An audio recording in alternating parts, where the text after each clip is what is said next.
ये है जी सहजन का पेड़। और ये इसमें ये फलियाँ ड्रम स्टिक जो मोरिंगा बोलते हैं वही है ये। और ये आप देखिए कि ये इसकी इस तरह की फलियाँ इसमें लगती हैं। आपने मार्केट में भी देखी होंगी। देहरादून साइड इनका थोड़ा कम चलन है, लोग ज़्यादा इनको जानते नहीं हैं, पर ये बहुत न्यूट्रिशन बहुत होता है इसमें। और इवन डॉक्टर्स इसकी पत्ती जो रहती है उसका पाउडर बच्चों के लिए रिकमेंड करते हैं। और इनकी फलियों की सब्जी बनती, सांभर में भी डलती है। और एक पेड़ ये है, ये देखिए आप, फलियां दिख रही होंगी आपको, जूम करता हूँ मैं थोड़ा तब दिखेंगे।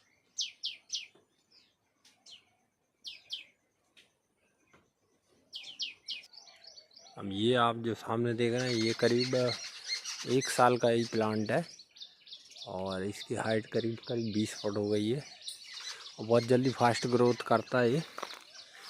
और अगर अच्छी मिट्टी होगी तो 7-8 महीने में इसमें ये जो मोरिंगा की जो फलियां लगना शुरू हो जाती हैं। और इसकी पत्तियों को भी सुखा के आप छांव में सुखा के यूज़ कर सकते हैं। बहुत ज़्यादा न्यूट्रिशन होता है इनकी पत्तियों में। और इसकी फलियों में भी बहुत न्यूट्रिशन है। इवन कई बार हमने देखा है कि जैसे वो घिया लौकी होती है ना, तो उसमें घी जैसा जम जाता है, ऐसे इसकी सब्ज़ी में भी जमता है। तो 1 साल के बाद आपको मिलता रहेगा। और ये काफ़ी लंबे समय तक इसमें फलियाँ लगती हैं। हाँ, ये समझ लीजिए कि हम सर्दियों से ये स्टार्ट हो गया था इसमें फलियाँ लगना, और अभी चल ही रही हैं। हाँ, और मतलब साल में आप मान के चलिए कि करीब करीब 8 महीने तो आपको फलियाँ मिल ही जाएंगी इसमें। और फ्री की सब्ज़ी है, ये सब्ज़ी का पेड़ है एक तरह से, पौधा नहीं है। आप इसको लगाएं अगर आपके पास स्पेस है तो।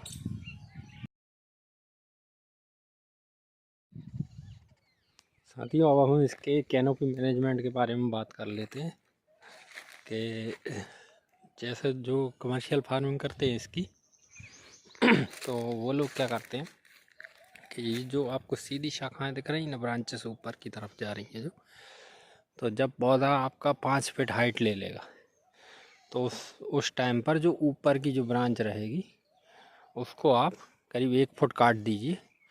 तो जो स्ट्रेट ऊपर की तरफ जा रही है उसको काटना। जैसे ये सीधी गई ना, तो ऊपर वाली आप काट दो। तो उससे क्या होता है कि जैसे ये साइड ब्रांच है और एक ये साइड ब्रांच है, सिर्फ 2 ही दिख रही है इसमें क्योंकि ये कटा नहीं है। अगर इसको काट दिया होता तो साइड में ज़्यादा ब्रांचेस निकलती। और उससे फ़ायदा ये होता है कि ये जो आप ड्रम स्टिक फलियाँ देख रहे हैं, जो ये फलियाँ नीचे नीचे ही लगेंगी, है ना। नीचे लगने में, तोड़ने में आसानी होती है। अब वो ऊपर थोड़ा क्या है कि बांस वगैरह ऐसी कोई किसी चीज़ से तोड़ना पड़ता है। और पुराने प्लांट्स में हम भी करते हैं ऐसे कि जो ऊपर की जो शाखा रहती है उसको हम काट देते हैं, तो उसमें से फिर साइड में से निकल जाती हैं। अब इसमें भी करेंगे हम। तो फास्ट ग्रोइंग प्लांट है ये। आप ऊपर की ब्रांचेस काटेंगे और 3-4 महीने में फिर से वो दोबारा दूसरी साइड ब्रांचेस निकल आएंगी। और एक एक करके काटते हैं, जैसे ये कभी काट दी, है ना, और फिर 1 महीने बाद एक और काट दी। जैसे इसमें 3-4 दिख रही ना आपको, आप चाहें तो एक एक करके भी काट सकते हैं। जैसे एक ये काट दी पहले, फिर दूसरी काट दी, ऐसे करके। तो साइड साइड से निकलती है, नीचे कैनोपी अच्छी बन जाती गोल गोल, और तोड़ने में भी आसान रहती है। बाकी जो आप ब्रांचेस काटेंगे उससे आपको पत्तियाँ मिलेंगी। तो जो ब्रांड्स हैं वो तो इसकी पत्तियों का पाउडर 2-2 हज़ार रुपये किलो बेच रहे हैं, है ना। तो उन पत्तियों का आप यूज़ करिए, छाँव में उसको सुखा लीजिए, बहुत ज़्यादा न्यूट्रिशन है उनमें। ये पकने पर इसकी फलियाँ इस तरह से होती हैं और ये इनके अंदर ये ऐसा सीड होता है। मैं आपको खोल के दिखाता हूँ।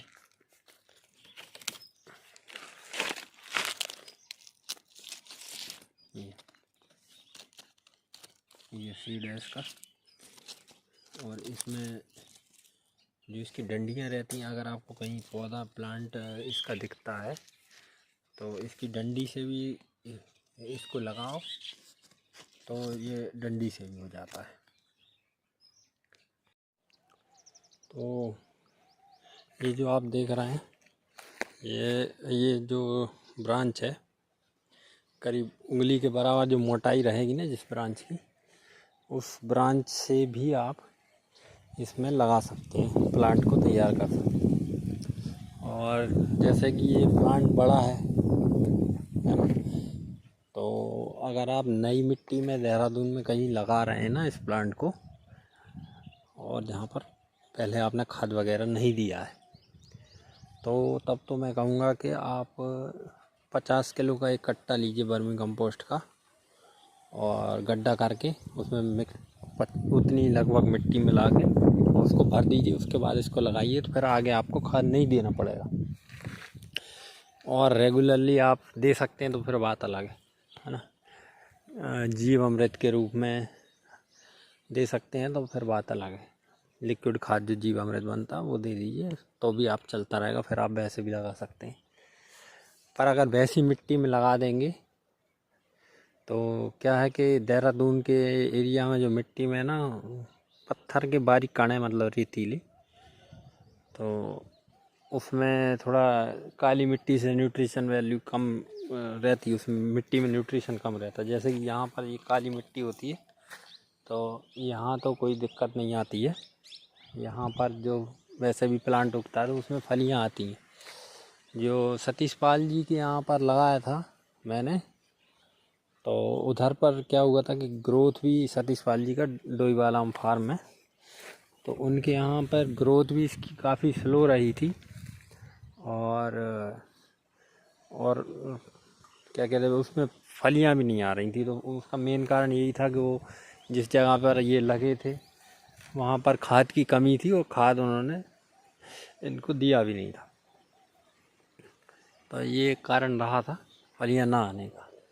तो मैं आपको रिकमेंड करूँगा कि आप अच्छा तो यही रहेगा कि गड्ढा पहले से ही तैयार कर लें, 30 से 50 किलो उसमें वर्मी कंपोस्ट खाद डाल लें, और उसके बाद प्लांट को लगाएं, तो फिर आपको बाद में बार बार भी नहीं देना पड़ेगा। ठीक है जी। और वर्मी कंपोस्ट हो गया या गोबर का खाद हो गया, ये ऊपर से काम आदमी बहुत कम करते हैं। अगर प्लांट लगाने के बाद आप देंगे तो आपने जितना लेना है पहले ही दे दीजिए। ऊपर से तो लिक्विड खाद जो अपना जीवामृत रहता है वो पानी के साथ घुल के वो काम करता है। ये खाद ऊपर से बहुत कम काम करता है। गोबर का खाद और वर्मी कंपोस्ट ऊपर ऊपर से कम काम करता है, नीचे जड़ में ज़्यादा बहुत काम करता है।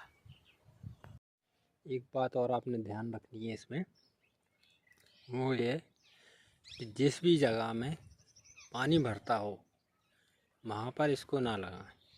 ये बरसात में नहीं तो गल जाएगा, बहुत जल्दी ख़राब हो जाता है। इस पानी भरने वाली जगह में ये ख़राब हो जाता है।